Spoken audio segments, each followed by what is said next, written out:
fin de compte, vous habitez dans la région de Liège Oui.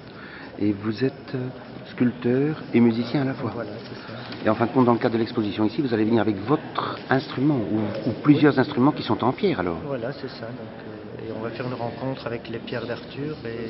Et vous connaissiez avant Arthur?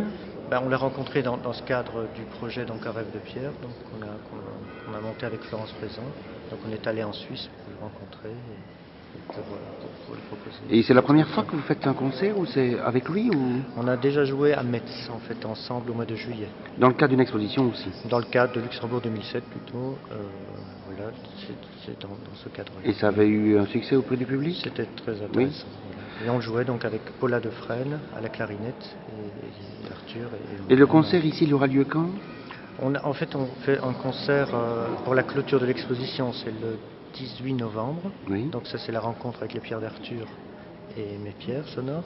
Sinon, 18 novembre ou 18 octobre? 18 novembre, donc Oui, pour la d'accord. clôture. Oui. Le 11 octobre, je pense, il y a un concert en duo, donc avec Paula Defresne à la clarinette et moi. Donc c'est sur des compositions de Paula Defresne pour pierre sonore et clarinette. Donc il existe des compositions pour pierre qui sont écrites sur des partitions alors? Voilà, c'est ça. Oui. Paula Defresne a écrit des partitions. Oui, et quand on a parlé du Moyen-Âge tout à l'heure, des pierres qu'on retrouve de l'âge de la pierre, etc., voilà.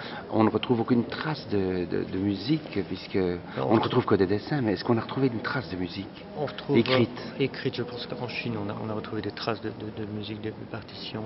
Qui dataient? Vous avez une idée?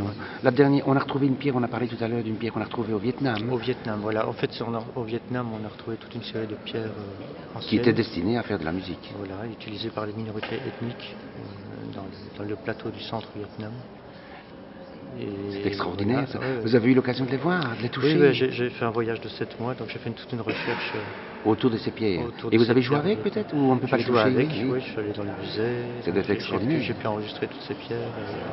Et on peut entendre le son de ces pierres quelque part? Vous avez un site avec ça? Non, je n'ai pas de site, mais je vais proposer la conférence donc, le 25 octobre, donc, où je parlerai de mon voyage au Vietnam. Et on pourra peut-être entendre des sons que vous avez enregistrés, quoi. Voilà, c'est ça, et des images. Et la pierre, c'était une pierre de quelle couleur, par exemple? C'est une pierre noire, c'est de la rhyolite.